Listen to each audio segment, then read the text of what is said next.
칠흑 같은 밤하늘을 가르며 날아오는 수십 발의 로켓들, 그리고 그 위협적인 궤적들을 허공에서 산산조각 내며 밤하늘을 대낮처럼 밝히는 경이로운 불꽃. 마치 공상과학 영화의 한 장면처럼 쏟아지는 포탄의 비를 완벽하게 튕겨내는 이 기적의 방어막은 우리에게도 너무나 익숙한 무기, 바로 이스라엘의 아이언돔입니다. 그런데 여러분, 이 위대한 철의 방패가 이제는 이스라엘만의 전유물이 아니라는 사실을 알고 계십니까? 놀랍게도 이 압도적인 무기 체계가 이미 대한민국 땅에, 그것도 아주 은밀하고 조용히 배치되어 있었습니다. 이 충격적인 사실은 하나의 우연한 사진으로부터 세상에 드러났습니다. 최근 미국 국방부는 랜디 조지미 육군 참모총장이 주한미군 부대를 시찰하는 사진을 전격 공개했습니다. 언뜻 보면 장군의 평범한 부대 방문 장면 같지만 전 세계 군사 전문가들의 매서운 시선은 참모총장의 얼굴이 아닌 그 배경에 꽂혔습니다. 장군의 뒤편으로 교묘하게, 그러나 너무나도 선명하게 노출된 무기의 정체.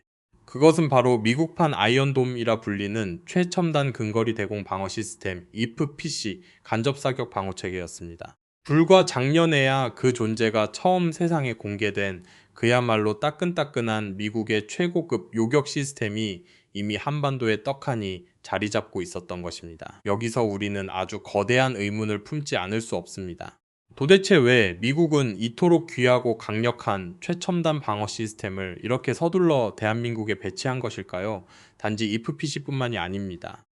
지금 이 순간에도 한반도에는 전례를 찾아볼 수 없을 만큼 무시무시한 미국의 톱클래스 전략 무기들이 폭풍처럼 쏟아져 들어오고 있습니다. 미국은 왜 지금 이 시점에 가장 아끼는 무기들을 한국에 쏟아부으며 한반도를 거대한 요새로 만들고 있는 것일까요? 그들이 이토록 다급하게 총구를 겨누고 있는 진짜 적은 과연 누구일까요? 오늘 그 숨막히는 지정학적 비밀의 장막을 걷어보겠습니다. 방금 사진에서 목격하신 IF-PC는 그저 그런 평범한 대공 무기가 아닙니다. 이것은 단일 군수기업이 뚝딱 만들어낸 물건이 결코 아닙니다. 미 국방부가 작정하고 세계 최고의 방위산업체들을 한데 모아 결성한 이른바 올스타 드림팀의 합작품입니다. 군수산업의 심장인 록히드 마틴과 보잉은 물론이고 차세대 국방 AI 혁명을 이끌고 있는 천재적인 밀리터리 스타트업 안듀릴까지 합세해 그야말로 현존하는 최고의 두뇌들이 탄생시킨 꿈의 방어체계입니다. 이 엄청난 기술력이 집약된 IF-PC는 우리가 익히 아는 이스라엘의 아이언돈을 훨씬 뛰어넘는 더욱 정교하고 압도적인 요격 성능을 자랑합니다. 하지만 진정으로 우리의 등골을 서늘하게 만드는 것은 이 IF-PC가 결코 홀로 배치된 것이 아니라는 사실입니다. 올해 초부터 한반도는 그야말로 숨 쉴 틈 없이 밀려드는 미군의 최첨단 살상 무기들의 거대한 전시장이 되어버렸습니다. 지난 7월 전 세계 군사용 드론계의 절대적인 끝판왕이자 하늘의 사신으로 불리는 MQ-9A 리퍼가 사상 최초로 주한미군에 순환 배치를 시작했습니다. 여기에 미군의 최신 정찰 플랫폼, 즉 공중에서 모든 것을 꿰뚫어보는 하늘의 눈인 RSRS가 한반도 상공에 투입되었습니다. 그뿐만이 아닙니다. 가공할 만한 파괴력을 지닌 전략폭격기 이른바 죽음의 백조도라 불리는 B-1B 랜서가 날아와 한미 합동훈련을 펼치며 묵직한 무력 시위를 벌였고, 바다에서는 미 태평양 함대의 심장인 초대형 원자력 항공모함 USS 칼 빈선호 전단이 부산항의 압도적인 위용을 드러내며 입항했습니다. 이 모든 일들이 불과 최근 몇 달 사이에 폭풍처럼 쏟아진 사건들입니다. 여러분, 냉혹한 국제 정치와 군사의 세계에서 미국은 절대로 자신들의 가장 귀중하고 비싼 자산들을 아무런 이유 없이 낭비하지 않습니다. 이토록 끔찍하리만치 강력한 최첨단 슈퍼 무기들이 지금 약속이라도 한 듯 대한민국이라는 작은 영토 위에 일제히 집결하고 있다는 것은 무엇을 의미할까요? 이것은 단순한 방어 태세 점검이나 훈련이 아닙니다.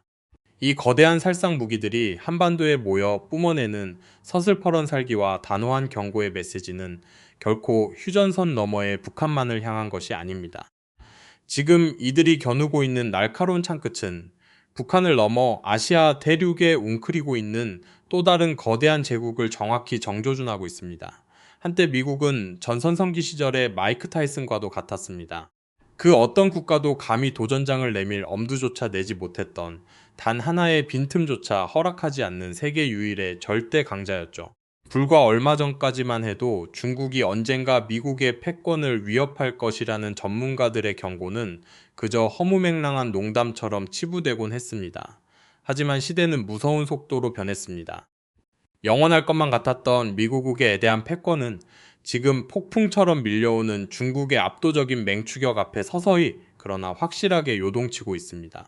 이제 워싱턴은 자신들의 턱 밑까지 쫓아온 이 거대한 위협에 대한 초조함과 불안감을 더 이상 숨기려 하지 않습니다. 과거 전 세계를 호령하던 여유로운 강자의 모습은 사라진 지 오래입니다.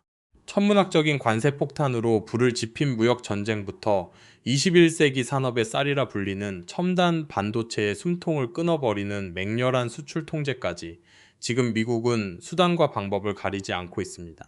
심지어 자유무역의 수호자라는 강대국으로서의 체면조차 기꺼이 구겨가며 중국의 경제 성장을 꺾고 그들의 굴기를 주저앉히기 위해 그야말로 필사적으로 매달리고 있는 것입니다.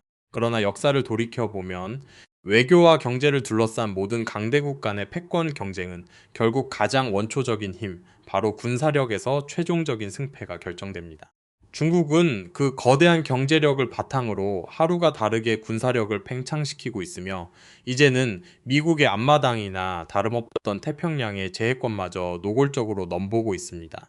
그렇기 때문에 지금 미국에게 있어 가장 시급하고 절실한 제1의 과제는 바로 이 아시아 태평양 지역에서 뻗어나가는 중국의 군사력을 저지하고 그들을 옴짝달싹 못하게 완벽히 봉쇄하는 것입니다. 이것은 단순한 군사적 견제를 넘어 향후 세계 질서를 주도할 미국의 운명이 걸린 그야말로 생존을 위한 사투입니다. 그리고 이 숨막히는 생존 게임의 가장 치명적인 격저지가 바로 지금 우리가 서 있는 이곳 한반도입니다. 지금 유라시아 대륙에서는 과거 냉전 시대의 소련보다 어쩌면 훨씬 더 거대하고 위험한 새로운 붉은 제국이 꿈틀대고 있습니다. 중국과 러시아, 그리고 북한이 똘똘 뭉쳐 거대한 권위주의 동맹의 축을 형성하며 전 세계를 위협하고 있는 것입니다. 그리고 이 거대한 힘과 힘이 정면으로 충돌하는 신냉전의 한복판, 그 숨막히는 태풍의 눈이자 힘의 균형을 쥐고 있는 절대적인 중심에 바로 대한민국이 서 있습니다. 여기서 잠시 아주 소름 끼치는 가정을 하나 해보겠습니다. 만약 대한민국이 미국과의 굳건한 동맹을 끊고 중국과 손을 잡는다면 과연 어떤 일이 벌어질까요? 단언컨대 그 순간 미국의 글로벌 패권은 도미노처럼 처참하게 무너져 내릴 것입니다. 아시아에서 미국의 가장 강력한 방패였던 한국이 돌아서는 순간 그 뒤에 숨어있던 일본은 밀려오는 중러북 연합국의 압도적인 위협을 결코 홀로 감당할 수 없습니다. 결국 저항을 포기하고 새로운 권력인 이들 연합에 굴복하며 고개를 숙일 수밖에 없게 되겠죠. 그 여파는 여기서 끝나지 않습니다. 한미일 삼각공조라는 든든한 울타리가 사라지면 대만은 단 한 발의 총성도 울리지 못한 채 고스란히 베이징의 손에 넘어가게 될 것입니다. 그리고 이는 곧 동남아시아 전역이 생존을 위해 줄줄이 친중 노선으로 돌아서는 끔찍한 연쇄 붕괴로 이어집니다. 이것이 바로 미국이 가장 두려워하는 핏빛 악몽, 이른바 도미노 2.0 시나리오입니다. 그렇다면 역으로 미국은 왜 이토록 대한민국이라는 나라에 필사적으로 매달려야만 하는 것일까요? 그 해답은 바로 지도의 형세, 즉 지정학적 급소에 있습니다. 미국에게 있어 주한미군 USFK는 단순한 전방방어 부대가 아닙니다. 그것은 중국이라는 거인의 목덜미, 그 가장 취약한 숨통을 정확히 겨누고 있는 서슬퍼런 비수 그 자체입니다. 생각해 보십시오. 주한미군 기지에서 발진한 미국의 최첨단 전략 자산과 미사일들이 중국의 심장부인 베이징과 경제수도 상하이까지 도달하는 데 걸리는 시간은 불과 30분 남짓입니다. 지구상 그 어디를 둘러보아도 미국의 가장 강력한 적국의 수도를 이처럼 완벽하게 사정권 안에 두고 턱 밑에서 압박할 수 있는 지정학적 요충지는 오직 대한민국뿐입니다. 미국에게 있어 한반도는 단순한 우방국을 넘어 세계 패권을 쥐고 흔들기 위해 결코 포기할 수 없는, 전 세계에서 가장 가치 있고 독보적인 절대 반지이자 신의 한 수인 것입니다. 도널드 트럼프 전 대통령의 최근 행보를 떠올려 보십시오. 과거 그는 틈만 나면 주한미군 철수를 무기로 한국을 압박하며 천문학적인 방위비 분담금 인상을 요구했습니다. 하지만 최근 그의 입에서 아주 기이하고도 흥미로운 발언이 흘러나왔습니다. 주한미군 기지의 부동산을 소유하고 싶다는 엉뚱한 말을 던진 것입니다. 뼛속까지 부동산 사업가다운 이 기괴한 발언의 이면에는 무엇이 숨어 있을까요? 그것은 바로 겉으로는 자존심 상해 인정하고 싶지 않겠지만 한국이라는 지정학적 요충지가 미국에게 얼마나 절대적이고 대체 불가능한 무한대의 가치를 지니고 있는지를 트럼프 스스로도 뒤늦게, 그러나 너무나도 분명하게 깨달았다는 고백이나 다름없습니다. 지금 한창 뜨거운 감자로 떠오르고 있는 방위비 분담금 특별협정 MAA 협상을 앞두고 벌어지는 미국의 이례적인 행동들도 바로 이 연장선상에 있습니다. 앞서 말씀드린 죽음의 백조 B1B 랜서의 전개나 최첨단 IFPC 시스템의 은밀한 배치, 이것은 단지 중국의 길을 꺾기 위한 단순한 무력 시위가 아닙니다. 그것은 곧 시작될 험난한 방위비 협상 테이블에 앉기 전 미국이 한국을 향해 보내는 매우 다급하고도 노골적인 제스처입니다.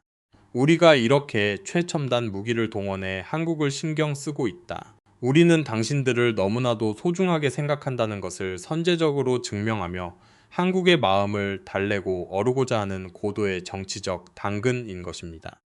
그렇기에 이제 우리의 협상 태도도 완전히 달라져야 합니다. 미국이라는 거대한 우산 아래에서 보호받으며 전전긍긍하던 약한 동생의 시대는 영원히 끝났습니다. 이제 대한민국은 흔들리는 미국의 글로벌 패권을 최전선에서 지탱해줄 유일한 구원자이자 판을 뒤흔들 핵심 열쇠를 쥐 강자입니다. 우리 외교와 안보를 책임지는 담당자들은 이 냉혹한 국제 정치의 현실 속에서 대한민국이 지니고 있는 이 어마어마한 실질적 가치를 뼛속 깊이 꿰뚫어 보아야 합니다.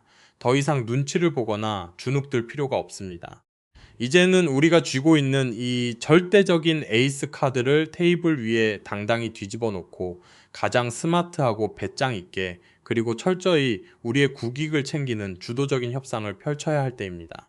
결국 지금 이 순간 대한민국은 단순히 스스로를 방어하는 것을 넘어 광활한 아시아 태평양 지역 전체의 평화와 안정을 유지하는 가장 강력한 마스터키를 쥐고 있는 셈입니다. 우리 땅에 조용히 그러나 견고하게 세워진 EFPC라는 철의 장막은 미국이 결코 한반도라는 이 치명적이고도 소중한 전략적 비수를 잃을 수 없다는 가장 명백하고도 강력한 증명입니다. 하지만 여러분, 이처럼 세계 강대국들의 숨막히는 지정학적 체스게임과 소리 없는 총성이 오가는 냉혹한 현실 속에서도 우리의 평범하고도 소중한 일상은 묵묵히 계속됩니다. 바쁘게 돌아가는 세상에 거대한 톱니바퀴와 쏟아지는 뉴스들 속에서 오늘 하루만큼은 무거운 근심과 걱정을 잠시 내려놓으셨으면 좋겠습니다. 사랑하는 가족, 지인들과 함께 맛있는 음식도 마음껏 나누며 환하게 웃을 수 있는 시간, 그리고 무엇보다 그동안 치열하게 살아온 나 자신에게 정말 고생 많았다고 따뜻한 위로와 감사를 전할 수 있는 그런 평안하고 의미 있는 휴식의 시간들이 여러분의 삶에 가득하시기를 진심으로 바랍니다. 오늘 제가 준비한 분석은 여기까지입니다. 오늘 영상이 유익하고 흥미로우셨다면 구독과 좋아요를 꼭 부탁드립니다. 또한 나날이 높아져가는 대한민국의 전략적 위상과 앞으로 우리가 나아가야 할 방향에 대해 여러분은 어떻게 생각하시는지 그 다채롭고 날카로운 의견들을 댓글로 자유롭게 남겨주시면 감사하겠습니다. 끝까지 시청해주신 여러분 진심으로 감사합니다. 늘 평안하시길 바랍니다.